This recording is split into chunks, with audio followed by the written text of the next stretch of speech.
Welcome back to the Hardware Unboxed podcast for episode 70. We're going to be talking about Nvidia's strange RTX 5060 launch now that we've got a few more details about it. So the launch date that is kind of making it difficult to do reviews around that time, the lack of review drivers, we're going to be breaking all of that down.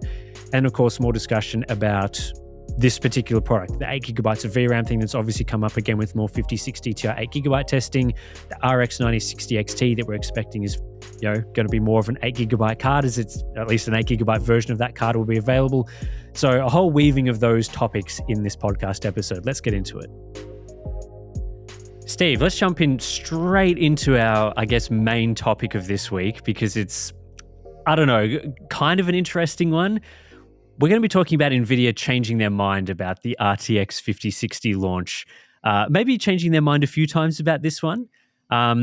I guess let's just start off by saying that Nvidia has confirmed that the RTX 5060 will be available on May 19th. That's official now. We'd heard a couple of weeks beforehand, I guess, that there were rumors that this was happening. But, and this is probably the huge but for this one, no drivers. So you can't test it. You can't review it. It's just launching. It's being pushed out on May 19th, just before Computex. It's kind of a weird one, wouldn't you say? Yeah, it's pretty weird. They've done some weird things in the past. I think there was, I forget now, the launches all sort of blend into one, but I think there was one other launch. Like it might have been it was like a GTX 16 series GPU. They did something weird at one point. I'm not sure. Maybe they didn't. I can't remember. I feel like they did something weird once upon a time, but since I can't remember, irrelevant. But yes, it's very weird. But given our original discussion with them, we knew they were going. We knew that the RTX 5060 launch was going to be weird. We knew they were trying to bury it, and what the initial the initial strategy for burying it was. It's a thing. It'll come out. It's technically released now. We've announced it, and you'll be able to buy that like sometime in May. It'll just appear on shelves, and then you can buy it. Then it's a thing, and buy that. You'll like it. Gamers will love it. Doesn't really need reviews. We're just putting it out there at some point in May. So that was the original strategy, right? And there was more effort put into initially burying the 8 gigabyte 5060 Ti, which I suppose we can talk about at some point, how that played out. But yes, yeah, it definitely looks like they were trying to bury both models. So it's a weird one, because I think we obviously broke the news, or at least reported on the fact that in that initial briefing when they announced the whole 5060 series, that there was not going to be a launch date for the RTX 5060. There weren't going to be, a specific date for reviews or anything like that. It was just being pushed out, no review program. And I saw some people commenting that we sort of presented that as a rumor or like a leak from Nvidia. Just to be clear, that is absolutely not the case. We actually heard this from Ben Berraondo, or at least I hope I'm pronouncing his name correctly, Ben Berraondo. He is the Director of Global PR for GeForce at Nvidia. That is his job title. He was in the briefing. He's the one that said this. Yeah, we had a private briefing with them, so I don't know why people would think that it's like a rumor or some sort of weird leaked information. So yeah, it isn't a situation where the plan all along, I guess, was to release it on May 19th or give a specific date, and they just, we got the wrong information or whatever. It definitely appears like they have changed their mind about this. And I think it's a changing of the mind in a way that is trying to bury it even more because... Well, have they changed their mind, though? They said it was going to be released in May. It is being released in May. They knew Computex was in May back when they said all of this. So it's not like nothing's changed. There's no, unforeseen circumstances. They said they're going to release it in May. It's very possible, highly likely, that back when they told us this, the plan was always to launch it during the Computex trade show, which allowed them to be not only announcing a product, but launching it during a trade show. So that seems pretty cool. But then there'll be no reviews because the majority of the reviewers are at the trade show. But of course,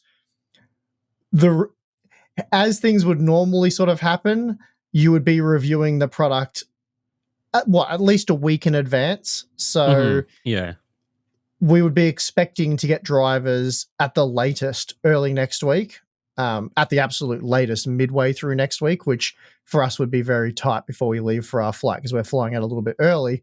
But it would give the majority of reviewers at least a couple of days to do their review. So hmm it wouldn't be that unusual. In other words, Yeah. what I'm saying is they could still make it happen. But I think this was probably the plan from the start, was to just vaguely announce it in May, not give any concrete information, and then they just start appearing on shelves during or at the point in time when the Computex trade show would be kicking off. So the story gets buried by all the Computex coverage. Yeah, I mean, I kind of got the vibe that, and I guess maybe I just misread the situation, that, when we were asking things like, is there a specific date? And they're just like, well, as soon as you're able to get your hands on one, you'll be able to test it, which I guess maybe in hindsight, we should have interpreted to be there will be a date, just you won't be able to review it beforehand. Yeah.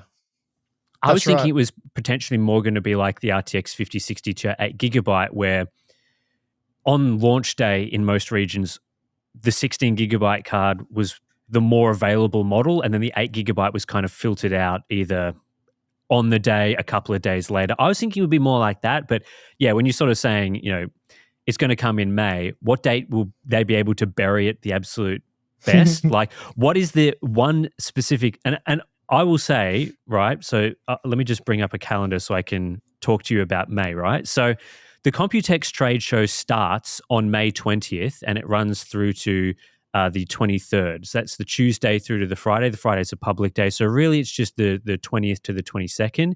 Nvidia is at the trade show. They will be there from the 20th to the 23rd. They've confirmed to us this. And so if you're going to release a product and you don't want any reviews, you don't want coverage, you want people to just buy it and have all that coverage be a week late or 2 weeks late or whatever, the one day that makes the absolute most sense to do this on is May 19. And the reason for this is, if you're not going to release drivers or anything, people have to get to Taiwan, or if they're planning to cover the show, they have to get there at some point beforehand. So May 19 makes a lot of sense. If you're arriving to cover stuff on the 20th, you will be flying in on the 19th or 18th. And so that day ensures that there is the maximum amount of days without review coverage, because people are going to be there on the 20th, 21st, all through to the end of the week, then fly back to, wherever they're coming from. And so it's not just about burying it among the Computex news, which I think is part of it, because, there's going to be a 9060 XT launching there and all sorts of other products. Lots of videos from all your favorite creators will be during that show, during that week. But that specific day also means that reviews, even if there's people, trying to fly back early or something, it delays it for as long as possible. And yeah, there may be some people who are not attending the show, which will have a good opportunity to test this card. But we're going to be there. Gamers Nexus will be in Taiwan. Linus will be there. All the main creators that would be reviewing these and having the most coverage of this product will be there. And so, even if they'd gone with like a May 22nd or something, that would be fewer days that the card would be on shelves before reviews are available. And so I know they said to us in their press briefing that they were not burying these GPUs, but if you were tasking me with choose a date in May to launch a product to get minimal review coverage and minimal coverage at all, it would be 18th, 19th, something around that sort of day. And guess what? The RTX 5060 is launching on May 19th. So there you go. They also never launch products on Monday, do they? It's not common, I don't think. I'm not sure if there's. I wonder how many GPUs have launched on a Monday. So it does align with NVIDIA's Computex keynote, which will be held on May 19th at 11 a.m. Taipei time, which is May 18th at 8 p.m.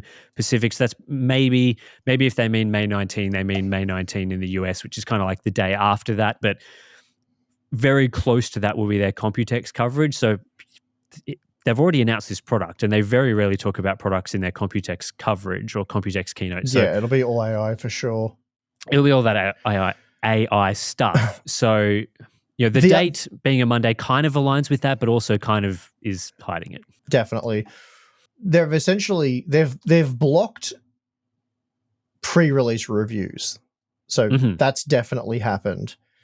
Now, the other advantage that they get out of this is minimizing the coverage, which is what they did with the 8 gigabyte 5060 Ti. They didn't Hmm. block reviews, they just minimized the coverage. They blocked pre-release reviews for sure, but they can't obviously block reviews indefinitely because if they're selling the product, it can be reviewed.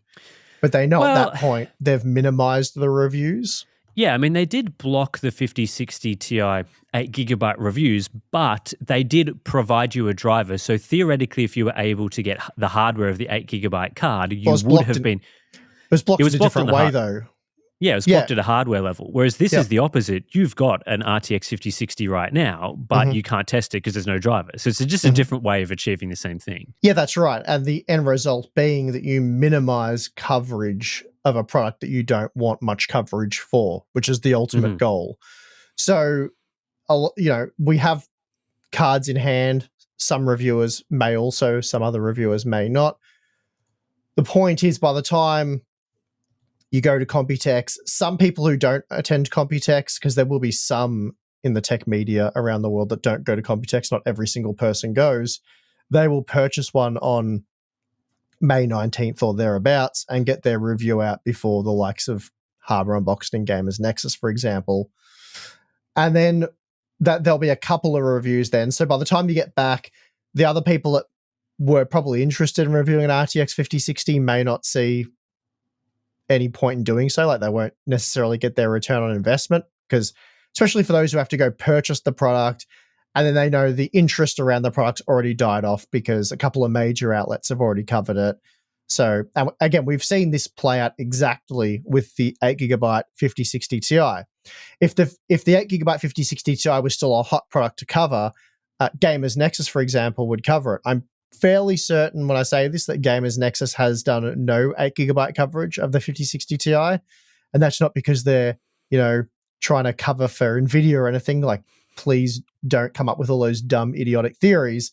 The reason they haven't done it is because they pivoted to doing factory tours. They were over in Germany, for example. They've done other stuff.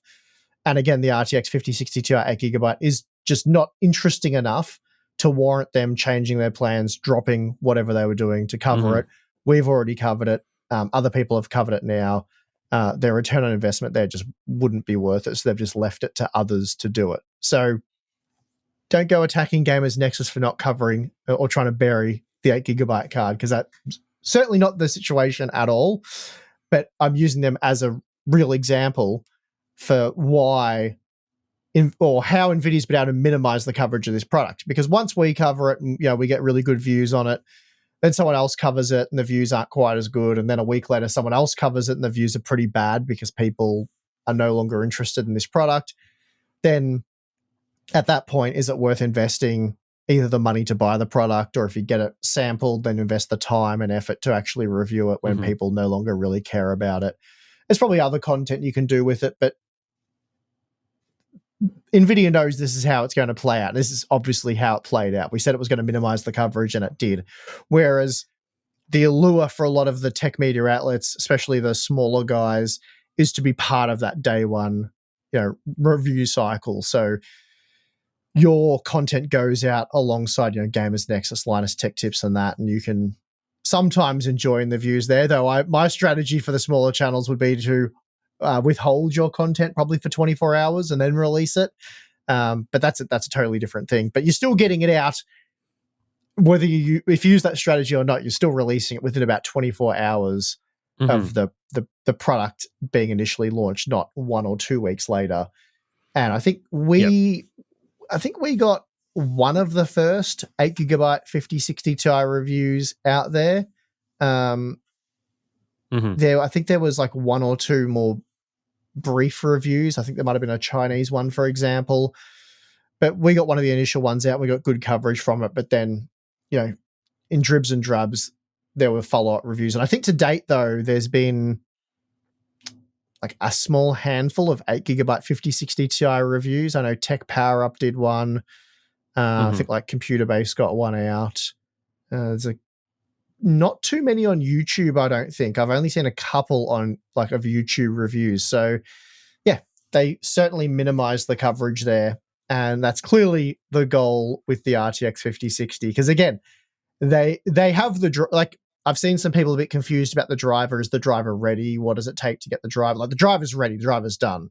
There's nothing crazy they have to do to make an RTX 5060 driver. Like it's there and done. It's a very quick thing for them. So they absolutely have the driver. They could release the driver in the next hour to tech media, and that would give them plenty of time to produce their reviews and have them ready to go out on the 19th. But they're not doing that because they don't want a sea of reviews telling people that the RTX 5060 is likely bad value, only has 8 gigabytes of VRAM, which is becoming increasingly problematic even on a $300 GPU with the sort of level of performance you're getting from an RTX 5060. The RTX 5060 is advertised on the box to be something worth buying because it offers multi-frame generation, a technology that requires more VRAM and either doesn't work or has bugs in a lot of the newer, more demanding VRAM games. We've got some content coming up on that shortly. Ray tracing, 8 gigabyte 5060, not doing a whole lot of ray tracing. So it's unlikely that it's going to get too many positive reviews because it's just such a heavily compromised product that's marketed to do things that it doesn't really do. And it's just evidence that the stagnation is real at this point. So that's why they want to bury it.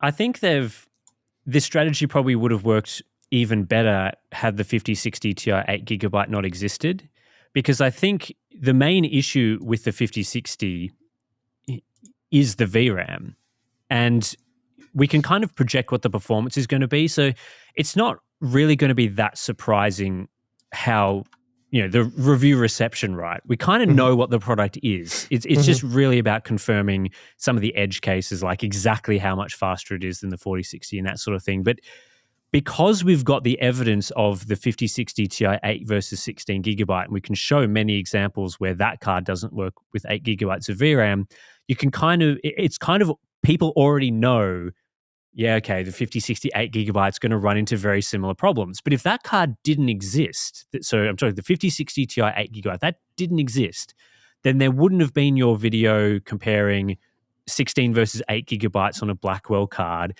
And it would be a bit more up in the air as to, is this card, is it or is it not going to be powerful enough or good enough for the latest and greatest 8 gigabyte games?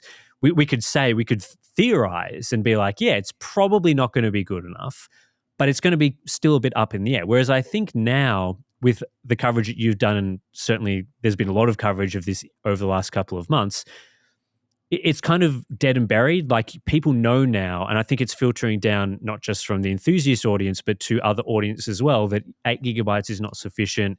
It's, stagnation, etc. And so it's going to be harder for people to, it's kind of harder to bury that message around a 5060 launch. Like, yeah, there's not going to be any reviews or coverage, and that's bad. And Nvidia's going to stop the specific videos that are like 5060 8 gigabyte is bad. But then what are people going to fill that with? I think there's going to be very mainstream buyers who are not really in tune, and obviously they're going to go out and buy it. They're probably not going to have watched the reviews anyway.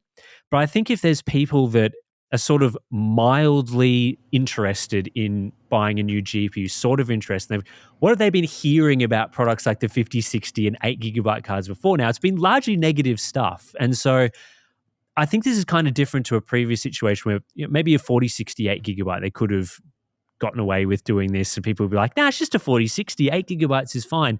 Now I think the opinion on that is shifted to being, well, we know it's bad and they're kind of hiding it, but we don't really need a review to tell us that this product sucks. Like, the fact it's got 8 gigabytes on the box kind of tells us all we need to know.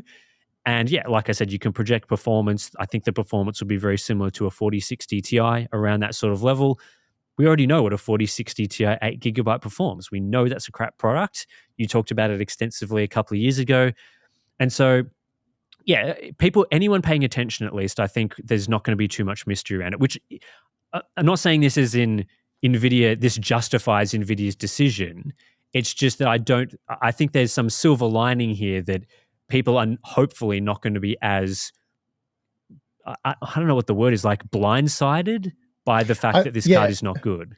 Well, I think it comes back to what Nvidia was saying about enthusiasts and like why they didn't want to sample us 8 GB graphics cards, because they're not for enthusiasts. They're for I don't even know what they said. They were essentially saying like mainstream gamers love the 8 GB 4060, and that's to switch gears slightly to the sort of cope around these products. One of the worst arguments I constantly keep seeing from people who are trying to, for whatever reason, defend Nvidia is that it doesn't matter what Hardware Unbox says or others say about the 8 GB 5060 Ti, for example, or the 5060. Doesn't matter. It's a successful product anyway. It's going to top the Steam charts. So there, like, I don't quite understand why you'd be making that argument. I don't get it. Like, it's they're trying to counter us saying that the 5060 Ti 8 GB is a bad product and you shouldn't buy it.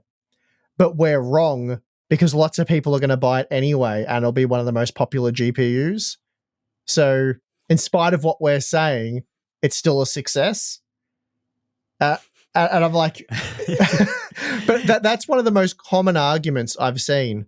Thankfully, a lot of people who've made that sort of argument on Reddit, for example, have got heavily downvoted, because it's just a really dumb argument to make. Yeah, that's like saying like a movie that scores a 5 out of 10 on IMDb, but it makes money at the box office or whatever, is therefore a good movie simply because lots of people watched it. Yep. Like they're two separate things. There's a financial success aspect and there's a quality of the product aspect. And the two are kind of, they can be related and often are related, because good products usually sell more. That's typically how it works.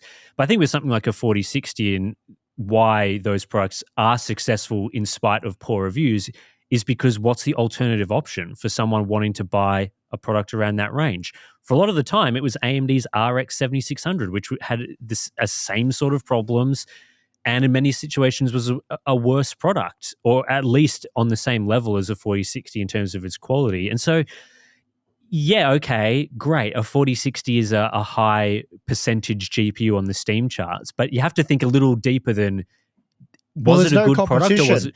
Yeah, exactly. If there was 10 different GPUs available in that price range, the one that rises to the top is more likely to be the successful, better product for whatever reason, or it was just marketed really well and much better than the other parts. So, yeah.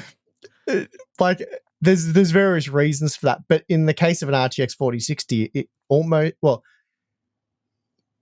it had no competition. I'm going to say it. It just had no competition. The RX 7600 was not competition for that part. It won AMD, by default, effectively. Yeah. So it's one of the, it was the cheapest GeForce 40 series GPU. And you're surprised that it sold in good numbers. Yeah, in the face of zero competition. Yeah, that is not evidence of it. So what you're saying is probably true, though. Like, the RTX 5060 will probably still be a success and sell well. Again, that's evident of nothing other than people just buying the cheapest GeForce GPU because they want a GeForce 50 series GPU. But it is also, I believe, starting to hurt the GeForce brand when more and more people are talking online about Nvidia being rubbish, their products sucking, they're milking the market now. But when people start saying that stuff in large numbers online, it's not an instant delete for their current product series. Like, that's not going to instantly delete the sales of the RTX 5060. Well, it didn't for Intel CPUs when people were saying that about Intel CPUs for years. So I remember for years we were saying that these, Ryzen 5, Ryzen 7 CPUs are significantly better value. And we dedicated videos to this, saying if Intel doesn't change their ways, if Intel doesn't do X, Y, and Z, they're going to start losing in sales. And we were laughed at in our own comment section on Reddit. People were like, that's never going to happen. Intel will be dominant forever. AMD is too small. They have no chance. And we're like, well, we can see the tide turning here. We can see online discourse shifting. We can see that AMD is starting to generate momentum here. If they can continue to do this for a few more generations, the tide will turn. Different situation here with Nvidia for sure, because Nvidia's deliberately, let's say, gimping their own GeForce product line because they just don't care about it, because they've found somewhere where they can make more money selling those products. So that's what they're doing. Whereas Intel wasn't really doing that. They just didn't have any competition at the time, and that came back to bite them. So I think you could argue whether Nvidia is still innovating to the degree they would need to if they really wanted to hold on to the gaming industry. I think they've sort of gone in a slightly different direction. But all I'm saying is we're not saying that the Intel versus AMD situation is anything like the current situation we're seeing on the GPU front. In fact, very much the complete opposite situation, really. And I think you bring up a good point with this marketing, because the tide is shifting a little bit with the GeForce discussion in a way that wasn't the case with the 40 series. So when people bring up the 40 series Steam charts as an example of like the 60 series is always a success because Steam charts, right? Like back then there wasn't as much of this 8 gigabyte concern. There was some concern, especially from channels like us, but we got a lot of pushback on that. And it wasn't like a mainstream talking point. It was kind of like the niche, we're projecting the future sort of talking point. We're sounding the alarm bells, but people are still buying those cards and thinking they're okay. Whereas it's a very different discussion now where I think there's not, to be honest, I haven't looked into this, but is there the evidence that the 5060 Ti 8 gigabyte has been a success? Like, is there actual evidence of that yet? I would say it seems like most people are buying the 16 gigabyte card when they are buying a 5060 Ti, and that the 16 gigabyte card has done reasonably well in terms of sales, it seems like. But the 8 gigabyte card, I don't think there's evidence yet of that card being a success. And so you've got that, and then obviously the driver issues I think are really hurting Nvidia now as well, where people are buying these products, they're finding driver issues with them over the last few years, and or at least the last few months, and they've been fixing these problems to some degree. Again, I haven't really been experiencing some of the issues that have been talked about, so it's hard to say things like, I experienced an issue, now it's fixed. You kind of have to go on user reports for that sort of thing. But when you combine the sentiment that started with the 40 series, which was these cards are too expensive, they're price gouging us, they're trying to change the tiers on us and mislead people with 40, 80, 12 gigabytes and stuff like that. So there was that sentiment. And then it's morphed into, well, now they've done that again, a second generation, trying to, these GPUs are too expensive, then driver issues, then they're trying to, get away with 8 gigabyte cards at the low end. And all of that is, as you say, really changing that online perception, changing the tides in a way that I think a 5060 8 gigabyte without reviews is going to be perceived a lot differently to a 4060 8 gigabyte, which did have reviews, but yeah. Yeah, I agree with that. I still wouldn't be shocked at all if an RTX 5060 heavily outsells whatever competition it faces. It's 100% it will. Exactly right. But that's not evidence of it being a good product or 8 gigabytes of VRAM being acceptable, or it's really not evidence of anything other than the fact that, well, it's not, again, with the Ryzen situation, when they were comparing with Core i5s and Core i7s, there were a lot of people who loved what AMD were doing. They were excited about the AM4 platform. There was a lot of opposition to the quad-core stagnation. Whereas with this 8 gigabyte thing, like, AMD's no better. Like, AMD sucks.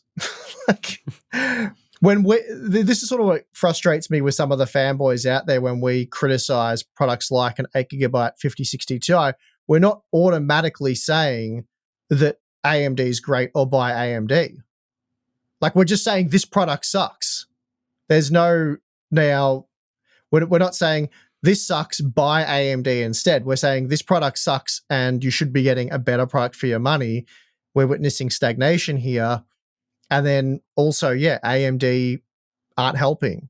It sounds like they're going to be releasing a 9060 XT in two variants, 8 and 16. So they're copying the 5060 Ti. So, and again, with the 8 gigabyte thing, with the 5060 Ti, my bigger issue in all of this was that you had two very different products, one heavily gimped and one perfectly satisfactory, that shared the same name at a similar, sometimes overlapping price point. So it was very misleading. It was a trap. It was very anti-consumer from my perspective. Now, if AMD is going to go and do the same thing where they release a product called the 9060 XT, the XT, the TI, these are the premium models of their series, but they have this garbage 8GB version with the same name, that's my problem, really. So I would be less critical of an RTX 5060, for example. So it only comes in one flavor. It's 8GB. Now, the product might suck because it only has 8GB of VRAM. It still costs $300. But I view that part as, at least from the naming perspective, a lot less anti-consumer. Like, it's a product that you can easily point to that this one just sucks. Like, don't buy this one because it's not good value, doesn't have enough VRAM, or it's got these obvious limitations. But it's not where there's an RTX 5060 that gets released first where you're like, yeah, this is pretty good value. This is a good product. I can recommend this. But then there's later on a crapper version comes out. And we've seen Nvidia do this with, God, 3050, 8 and 6GB, that sort of thing. Yeah. So, but you get why I passionately hate the 5060 Ti is because of this naming issue. And then the fact that, the 8GB model. Because the RTX 5060, again, like 8GB of VRAM is sufficient for the vast majority of games, at least to date. But that'll probably be true for the next. You could still say in 2 years from now that 8GB of VRAM is still sufficient for the vast majority of games, obviously. But the concerns with 8GB of VRAM are there are games that don't work as well, and in the future it's going to become increasingly problematic. And then if you can spend a little bit more money and get 16GB of VRAM, which really should be the minimum, you can actually get a really great experience in all games, and you can use the features that are advertised to you, which is also a really important point to touch on there. But yeah, I mean, in summary, AMD likely also suck. Well, I think it's even worse, in my opinion, if the RX 9060 XT is available in an 8 and 16GB card version, it's worse than what Nvidia did with the 5060 Ti. And for the reason that Nvidia did it first. And so all the feedback is like, this is bad, this sucks, don't do this. And then AMD, who has plenty of time to change plans, cancel things, move things around, still goes ahead and proceeds with doing it. That's worse because they've learned absolutely nothing about why there were issues with doing that with the previous NVIDIA GPUs. And so you're going to have, and I think you were sort of alluding to this, right? With the 5060 8GB, the VRAM is an issue. Then with the 5060 Ti series, it's the VRAM is an issue plus the naming issue. With the 9060 XT, it'll be the VRAM issue plus the naming issue plus not learning any lessons from this being bad the previous time it was done. So you're just stacking bad stuff over and over again. And so, yeah, seeing the imagine if they delayed the 8GB version of the 9060 XT is like, imagine if they did that same. I want to use a word that I won't use, but imagine if they did that same strategy as well. Like, the strategy to delay it would make sense from their perspective because they know the 8GB card's going to get shat on. But yeah, like it's disappointing to hear, the 9060 XT is firming for release on when is it, May 21st, I believe. There is the theory, at least at the moment, that's when their Computex keynote is. Yeah, I imagine it'll be announced during Computex. It won't be released. I don't think No. Yeah, it'll be announced at Computex.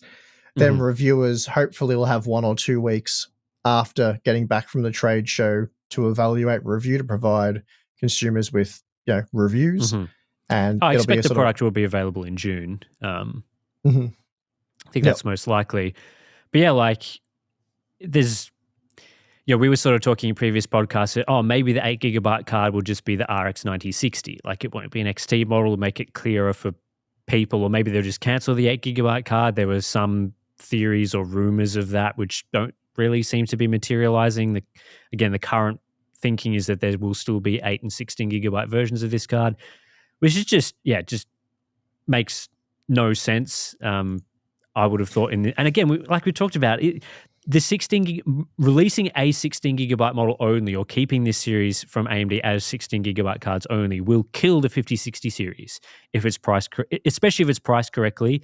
But I think even if there was a 5060 competitor that just had 16 gig of VRAM, there's no 8 gig version, 5060 is a dead product. And that brings back the competition that we were talking about previously, where why did the 4060, why was that so successful? Yes, RTX brand, but also no competition. Like the alternative was just as bad.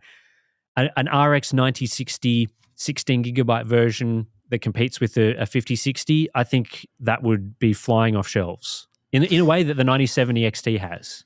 Mm-hmm. Yeah, so the smartest, best move for AMD is to make the 9060 XT 16 gigabyte only, because as you said, that would completely bury the RTX 5060, and really the 5060 Ti series as well, wouldn't it? Well, if it's priced correctly, then if it's priced correctly, yeah.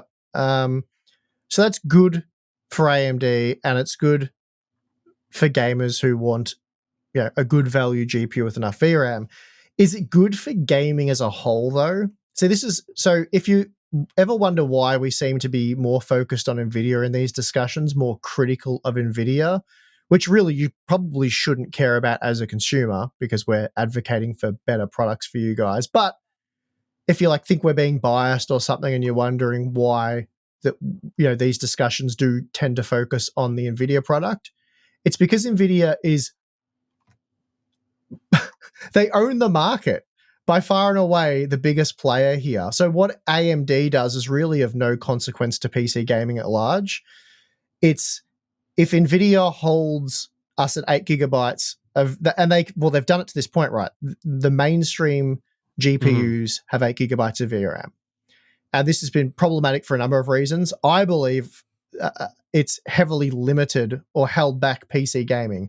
I feel like if we got, at this point in time, if the minimum you got on a GPU was 16 gigabytes of VRAM, which it absolutely should be, in my opinion, do you agree with that, Tim? The bare minimum we should have is 16 gigabytes of VRAM. And I explained why in the previous podcast with the console discussion of how this many years into a console life cycle, the minimum VRAM should align.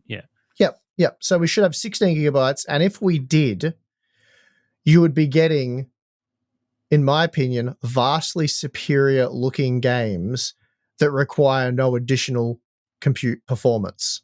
So take a recent title like Space Marine 2. When that game came out, really well received, great gameplay, did everything a Space Marine 2 game needed to do. It looked quite good, but when you had a close look at a lot of the character models, the environments and stuff, you're it is a good looking game, but it's also a bit flat. A lot of the textures don't look great. I feel like it's missing something. And it was something that, especially when I went up close to things, you're not really going around the world inspecting objects that closely, but if you did, it really jumped out at you. And I said in my initial playthrough of that game, my initial GPU benchmark of that game, that it really needed a high quality texture pack to make it sort of take it to the next level. And I was not expecting one, and we got one, and the game it transformed the game, in my opinion, and a lot of people shared that opinion. The character models just looked so much better. The environments looked so much better. The draw distances, the visuals overall were just massively enhanced beyond what I would say we've seen in the vast majority of ray tracing titles, like enabling ray tracing, for example. And we've talked about the importance of textures for the visual presentation of games. So if we were at a point in time in 2025 where the lowest common denominator had 16 gigabytes of VRAM, I think overall games would look a lot better, and it wouldn't be like a ray tracing situation where to look a lot better, the GPUs need to be a lot more powerful. This 4K texture pack had next to no, you're talking about maybe a couple of frames performance hit, if that, to enable them. So they really come and you can see this if you play with just the texture quality settings in games. It has virtually no, in some instances, no performance hit. So can we say that 8 GB mainstream GPUs are holding back PC gaming? Mm-hmm. I Yeah. think so. I think that PC games should be looking better and playing better than they do on console, because PCs cost more and should be more powerful. I think the issue, and why we focus on Nvidia as well, relating to this issue, is the products like a 5060 dominate pre-builts and dominate your Dell, your Dell gaming PCs or whatever. Like a lot of those are your even 50, like your when they existed, like a 3050. Like because they're so expensive, right? Like Mm-hmm. not a lot of people are spending $2,000, $3,000 on a PC, and if you're doing so, you're probably more in the DIY market at that sort of price point. So a lot of the pre-built PCs are sort of your in that range of being a little more than a console, but you're getting a PC, you're entering PC gaming. And so naturally, they're all paired with 5060 type products, your entry level GPUs. You would have seen the previously with like the 16 series, the 50 TIs when those existed. And so by making these mainstream GPUs the worst that they could possibly be and making them, limited and holding back gaming and stuff, a lot of PC gamers are people buying those systems and they're getting these crappy cards in them. And so you can't have game developers making games that just don't run on the majority of systems. And so, Mm-hmm. yeah, when you're taking gaming as a whole, and we're obviously very focused on the DIY market and especially premium cards. We understand lots of people are buying 9070 XTs, which the cost of that is supposed to be more than any console just for the GPU. They're buying 5070s and things like that. But why do the Steam sales, why do the Steam charts show the 50, the 4060 being so popular? It's because they're in all those pre-builds. They're in the lowest cost Dell models, the lowest cost HP models. And if a lot of gamers, a lot of PC gaming audiences are those cards, and also laptops, where the VRAM thing is even worse on laptops, where you've got 5070s. I think the 5070 laptop's like an 8 gig card or something ridiculous. Maybe that happened with the previous 4070. Can't quite remember. Even worse there, and that's obviously a big market as well. And so when we're talking about, why do we want Nvidia to make these cards better? Yes, it's because the DIY market obviously should be getting access to better products and better competition and things like that. But also, if the 5060 was better, as we said, it would mean that for people that don't watch hardware unbox content, don't follow the enthusiast audience or whatever, they're just a mainstream buy that goes into a JB Hi-Fi in Australia, Best Buy in the US, a store like that, picks off the $1,000 PC gaming system that's there, they would be getting a better gaming PC.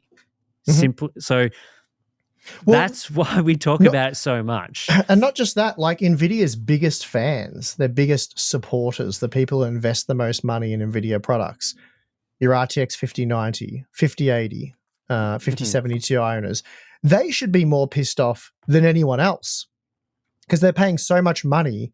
They're getting these additional larger VRAM buffers, especially in the case of a 5090, and it's completely worthless. Like the 24 gigabyte frame buffer on the or VRAM buffer on the RTX 4090, how useful was that? Yeah, not very Was useful. that a great feature of the card? It's not useful. Like, what ultra texture packs and ultra quality settings utilized that? Same with the 7900 XTX. You're paying all this money for these high-end cards, and yeah, they are fast, but the games could look a lot better and use more of that VRAM, but they're not, because we're essentially held at this 8 gigabyte bottleneck where games really, with reasonable settings, and we've heard from game developers, this isn't me just saying a thing because I feel it. We've heard from game developers who have said 8 gigabyte GPUs are really holding back game development. It's making it very difficult to have optimize the latest cutting edge games to work on these older GPUs. We really need to move on from 8 gigabytes of VRAM at the mainstream. Like, if they do make, if they made a 5050, for example, and it was $200 or less and it had 8 gigabytes of VRAM, still not ideal. Probably should have 12, but I'm less concerned with that product. It's really the mainstream. You want to see the mainstream shift to something that actually moves things along. Mhm. And you can't keep enhancing the way games look and play and add additional features without improving the VRAM buffer. Yeah, and that's why the the baseline of consoles is so important, and why neither of us are really console gamers in any significant degree. But the consoles are very important for PC gaming, in the sense that they set the baseline that developers are working for in the majority of games. And so you don't want to have a situation where a console like a PS5, which is available for in the $400 to $500 US range, is giving you a better experience than a PC, which largely costs more money. And you don't want to have developers forced into a position where they can create the baseline level of game for a PS5, but then they have to downgrade that or gimp it or cut back in some way just to fit it into the mainstream PC audience. Because PC gaming is obviously growing and is getting bigger and is a key market for a lot of developers these days in a way that it wasn't a decade ago, where PC gaming was more niche. And so a lot of things revolved around the console spec. Now it's more of a mixture of, needing to ensure the games work on consoles, but also getting the dollars from the PC crowd. And game developers have been burnt many times by having games that don't run very well on low-end cards, largely because they just run out of VRAM and stutter like crazy. So then they get the negative reviews. They get the refunds of the games on platforms like Steam, which hurts the sales of the games that they're making. And that's because, they've designed these games to run on a PS5 or whatever, and they bring them over to PC and they're like, oh, we've got an issue here. We need to downgrade this game for PCs that costs more for some reason. We have to do that just so that we're not getting our games refunded and received poorly. And again, that costs money to do on the game developer's perspective as well. And so it's just a mess. Like, the whole thing is a mess. Yep. Yeah, I think people are far too... I know how this is going to sound, and I know how it's going to be received, but I think people are far too hard on the game developers. Now, look, a lot of games get crapped out in just disgusting quality with ridiculous bugs, and, they clearly needed more time in the oven. I get all of that. But imagine if I said to you, make a game, you made a game 5 years ago, 8 gigabyte GPUs on the mainstream. That the hardware requirements are very important aspect of that. VRAM capacity was 8 gigabytes. And I said, make the game as good as you can make it play as good as you can make it. And you did that. And then 5 years later, I'm like, okay, that game you made, now make that game better. So, use these new rendering techniques, increase the level of detail, make the game more realistic, more immersive. But some of the key hardware components are the same. So go away and do that. It's pretty difficult. And then go another 5 years into the future, because that's essentially the timeline. And that's like, add more to the game. This is the third or fourth installment in this series. We want it to look even better. New game engine. We want more detail. We want it to look better. And you add in these new rendering technologies, throw in ray tracing, multi-frame generation, do all these things.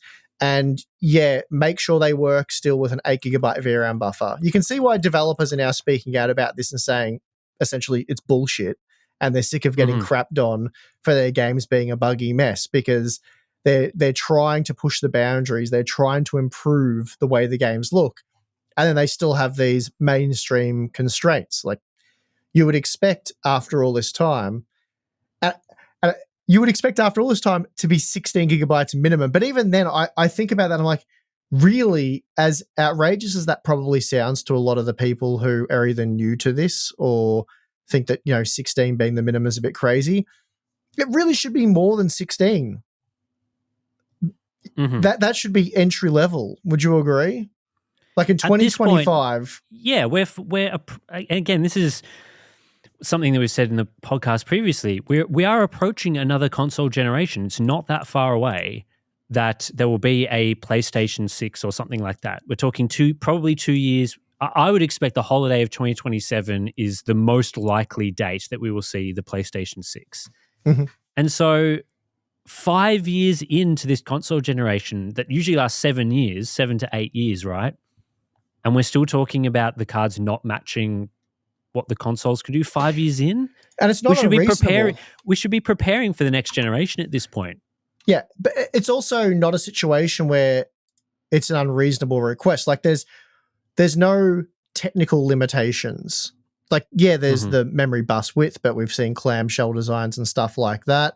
But you could also argue that, you know, the bus width shouldn't be shrinking as much as it has to maximize profits, but, you know, whatever.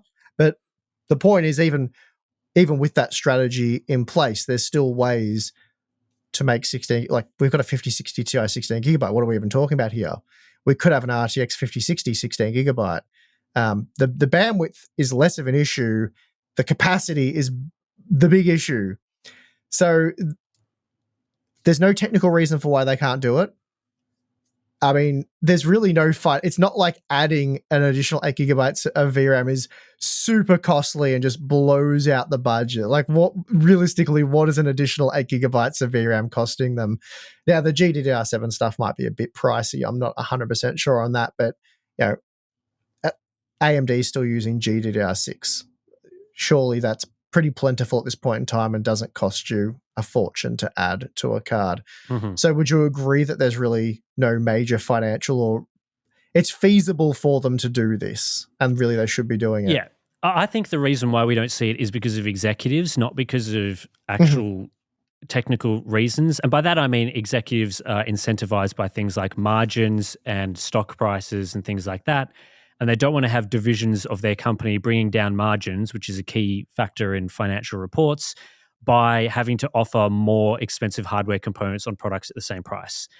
I think it's really as simple as that. You know, you go from an 8 to 16 gig card, you're adding 20 to 30. For GDDR6, it should be costing no more than $30 US for a mass-produced product, including the PCB designs and that sort of thing. The chips themselves should be costing something like $20 as far as we're aware. And so if that reduces the margin on the product from 40% to 35% or whatever it would be, that's just rough maths. I'm not coming up with figures that are accurate there.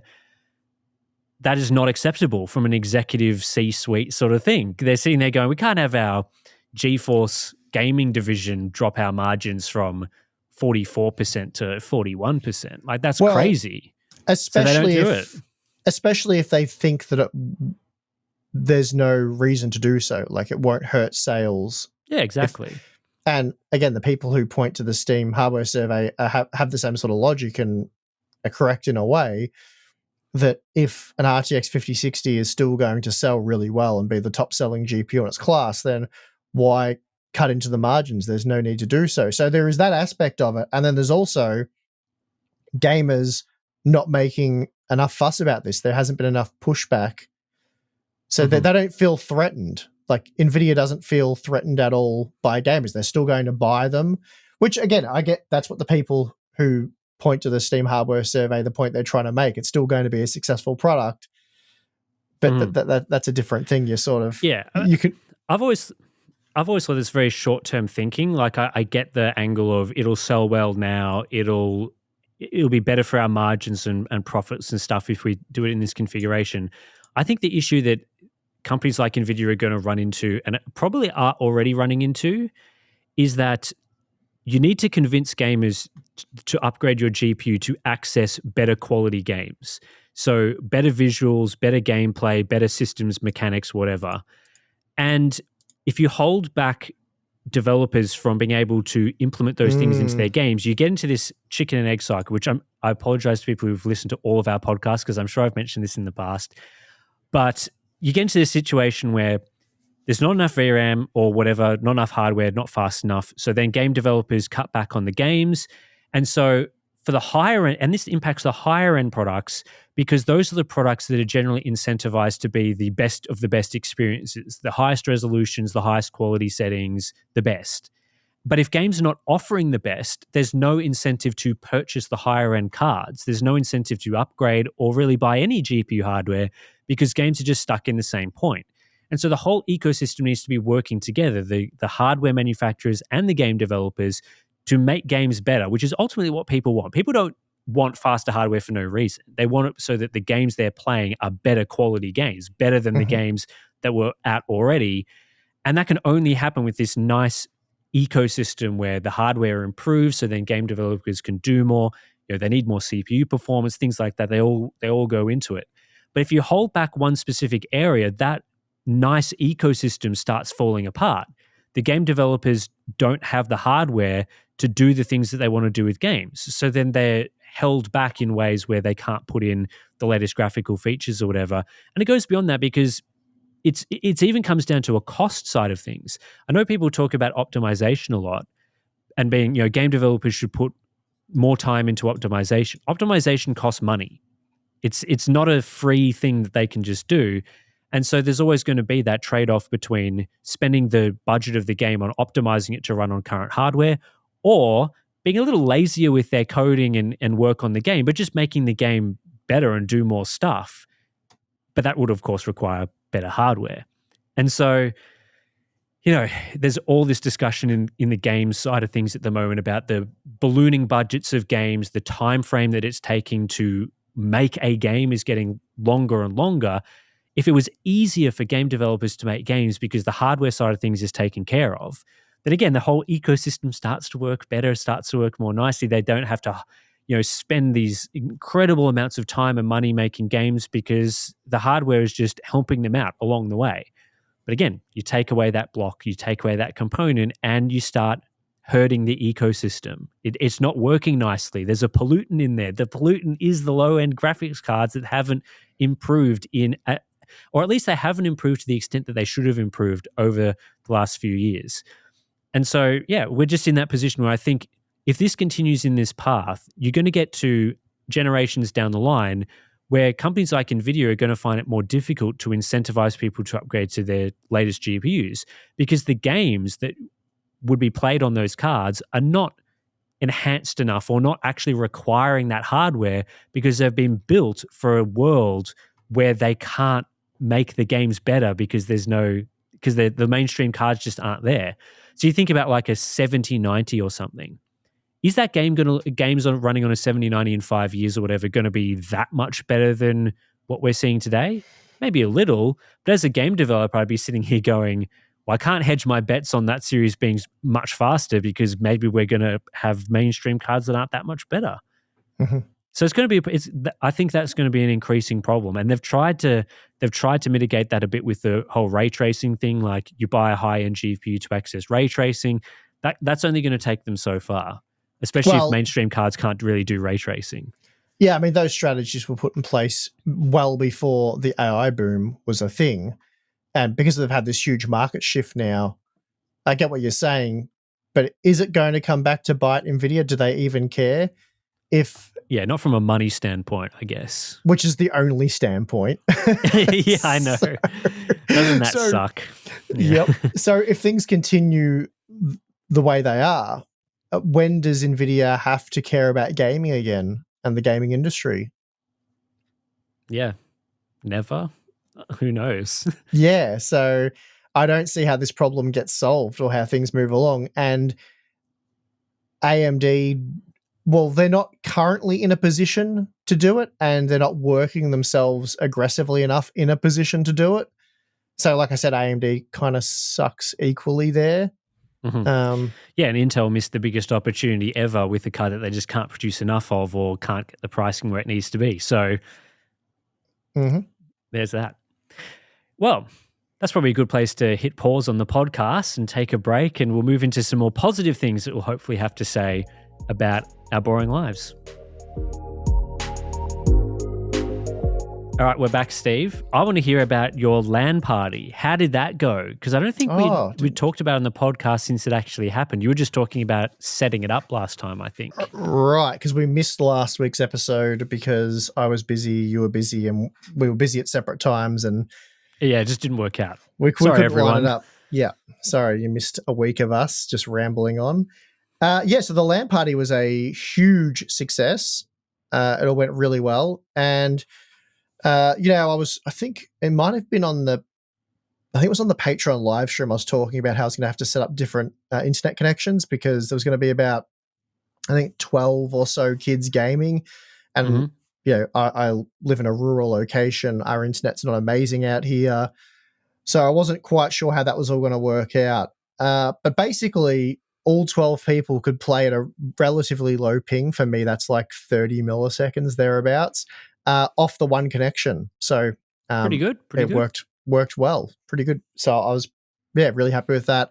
I think in the end I put half of the people on Starlink. That's like a 20 millisecond ping thereabouts to the Fortnite servers, and then the rest on the wireless NBN. So anyway, from that perspective, it worked flawlessly. There was no connection issues, no performance related issues.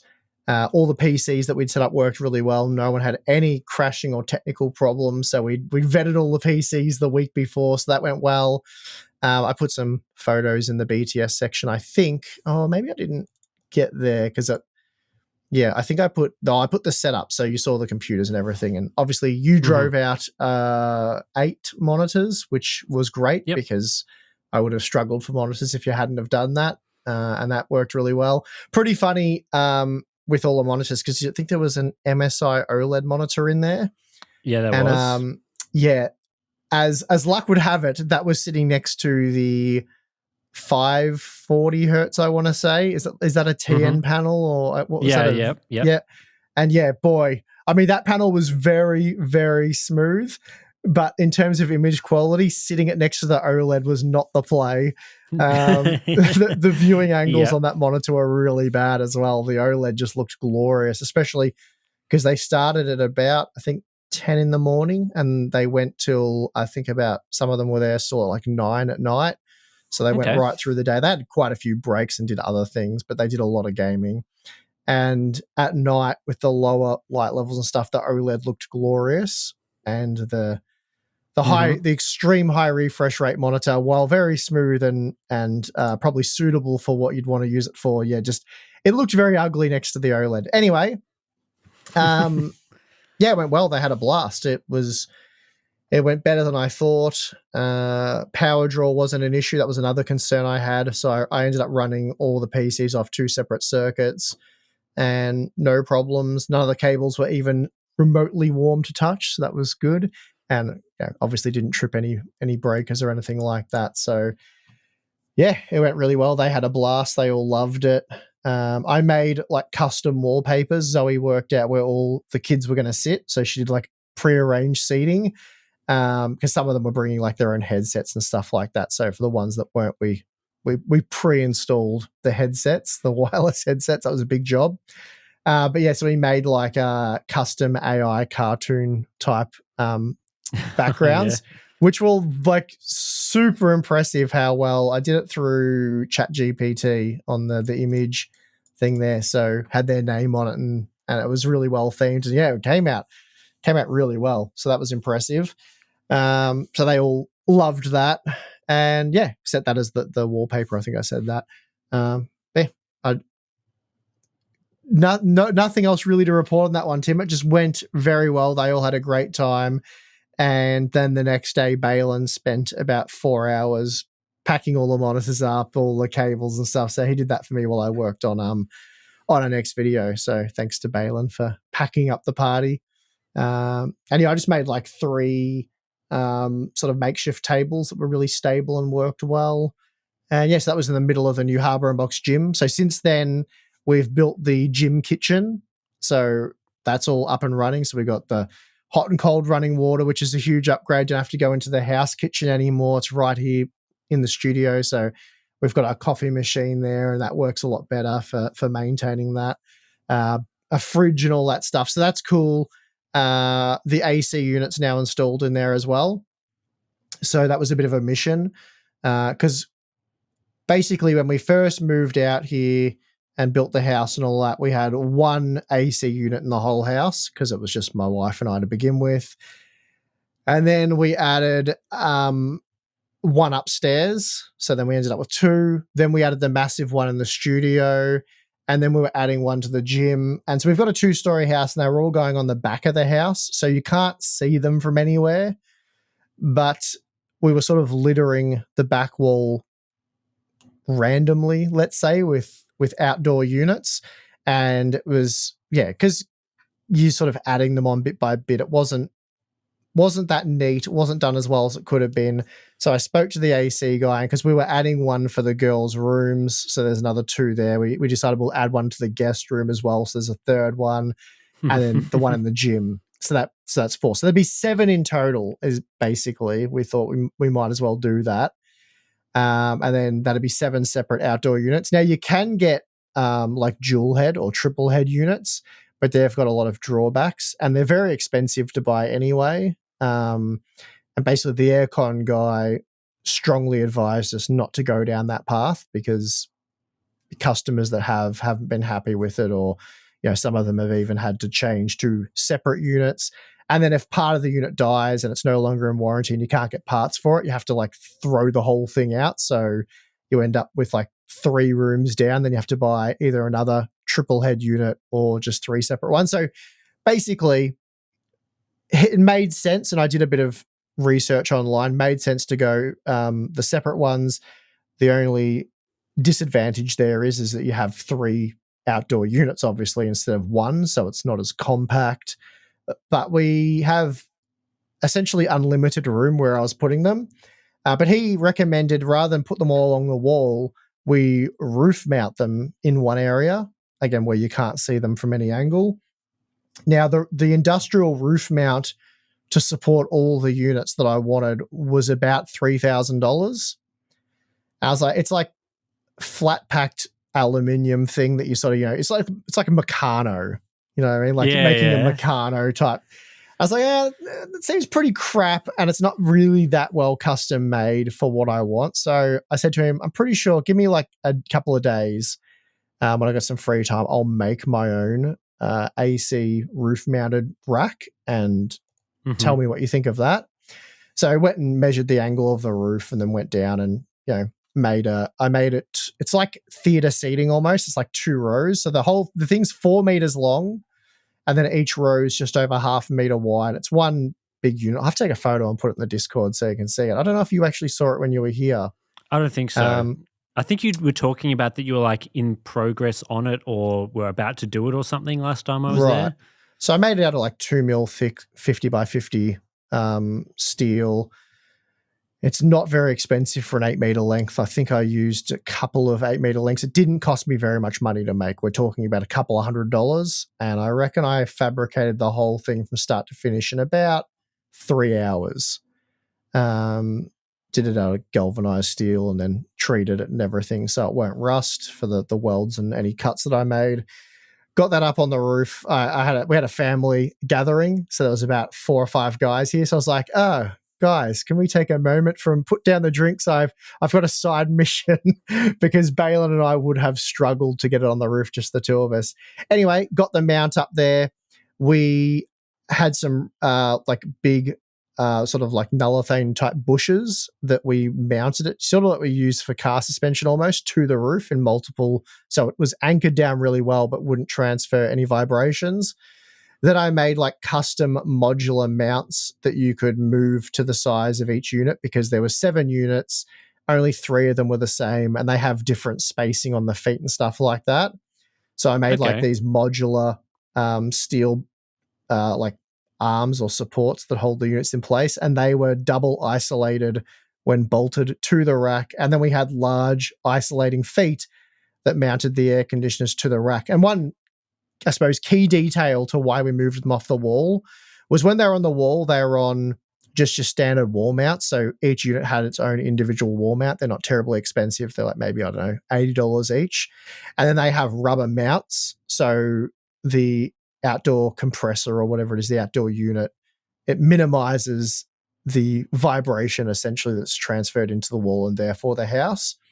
But because they were so close to the wall, and especially the studio unit, which is like 12 kilowatt, it's an absolute monster. It just, I think I've said this before, it sounded like when you're upstairs in the house, it sounded like there was a Mack truck parked on the opposite side of the wall at idle. It's just that deep rumbling. And occasionally they make some weird noises. So at night and stuff, it was just, you couldn't really run them. It was too annoying. So on this rack with the number of levels of vibration dampening, even the big boy is now silent. Like although it's on the roof, the corrugated roof, and no longer mounted to the wall, because of the way that you have a bit more flexibility in the way you can mount it and the levels of vibration absorption that can be installed. It's virtually silent. Occasionally, you can hear like just a bit of a hum, but it sounds Okay. extremely distant and not like Nice. you're sleeping on top of it. So I made the rack, got that up there, and then I helped him install all of the units, and then he did all the hard work, the electrical, plumbing, the whole lot, and got them all up and running. And he's done that all neat and tidy now. So now everything comes to the one rack, all the insulated copper piping and all that stuff, and it comes in sort of from one spot. It's really neat and tidy and very easy to service. He can walk right around the whole unit now, like all of the units, and access them, and he can get even under them and stuff. So he's very happy. And yeah, I'm happy and my wife's very happy because you can't hear the units in the house. So Perfect. yeah. Other than that, I made a huge custom barn door. Remember what was Yeah. the reverb that we had, Yes. the reverb problem through Yep. the giant hole in the studio out into the massive empty gym, because the gym's like a 9x9 room and it's currently empty. It doesn't have flooring installed. It's just got the plaster and all that. So it's an echo chamber. And when the hole in the wall was open, me talking right now, you would hear the echo, the reverb from that room. It's like talking into a drum. So I've got a door now. I had to make a custom 2.1 meter by 2 meter barn door. And boy, that thing was heavy to lift into place. But anyway, my rail and all that stuff handles the weight, no worries. I've got sort of smooth stops I've installed on each end and stuff. Anyway, it works like a treat. Very happy with that. So that's the first time I've ever done one of those. And great success there. And finally, Balin still doesn't have his car back. I noticed that when I was out there. Yeah, he's meant to be. Well, he was meant to get it back this week. Today's Friday, and he hasn't heard anything. So it's going on 6 months now. Hopefully, he gets it back next week. Yeah, it's absolutely wild. So that's information for those of you who have kept up on Balin's car and wanted to know the current status. Current status is still doesn't have it. Anyway, that's all from me, Tim. Yeah, so out this way, again, not too much has been happening. So I want to talk about a game that I just finished, which is Kingdom Come Deliverance 2. So a few people in our Discord knew that I've been playing this one. And after just over 100 hours, I ended up finishing the game. I would have talked about it if we did a podcast last week, just over a week ago now. So it takes a couple of months for me to do 100 hours of gaming these days. So yeah, fair chunk of time. But this is an excellent game. So if you're not, you haven't played it yet or are interested in sort of your medieval role-playing games, this is an excellent game. And it built upon a lot of what the first game was about, which I played back when it came out many, many years ago now. It's a direct sequel, so it basically starts directly after the last one finishes. And yeah, I was just really impressed with it as a sort of open world role-playing games. The sort of games that I like playing the most when it comes to single-player titles. Mm-hmm. But normally when I play a game for 100 hours, towards the end of that 100 hours, it's like, I've kind of done enough of this. Like, I just want it to end. Not with this game. And I think that's because a couple of things this game does really well. The first is that there's a lot of variety in the game. A lot of times you're playing a role-playing game, there's kind of your basic mechanics that you're going to be doing. There'll be like some combat missions where you just go out, you have to fight some enemies and maybe bring back some loot to a specific character. Or there'll be more of the character-driven missions where you might have to convince someone to give you an item by using the dialogue trees, or you have to sneak in somewhere and steal something. That might be another type of mission. But then over 100 hours, you just end up doing a lot of those over and over again. Like, okay, I've got to go to this town, then fight this guy, then come back. Or, I've got to go convince this other guy to do something for me. What impressed me the most about Kingdom Come Deliverance 2 is there's a lot of variety in the missions. So there are some combat missions, some basic combat missions, basic stealth missions, and that sort of thing. But there was like multiple murder mysteries in the game. There was a heist in the game. You can do like a combat tournament in the game. You can do horse riding, various different activities there. And the story throughout the entire game, both the side quests and the main quests are all very interesting. So there's not a lot of boring fetch stuff where a character's just Mm. like, hey, go get me this ring that I lost from my mate. And then you go to the mate and you'd have to kill him or convince him to give it and come back. That's a lot of games, they'll just be like 20 of those missions.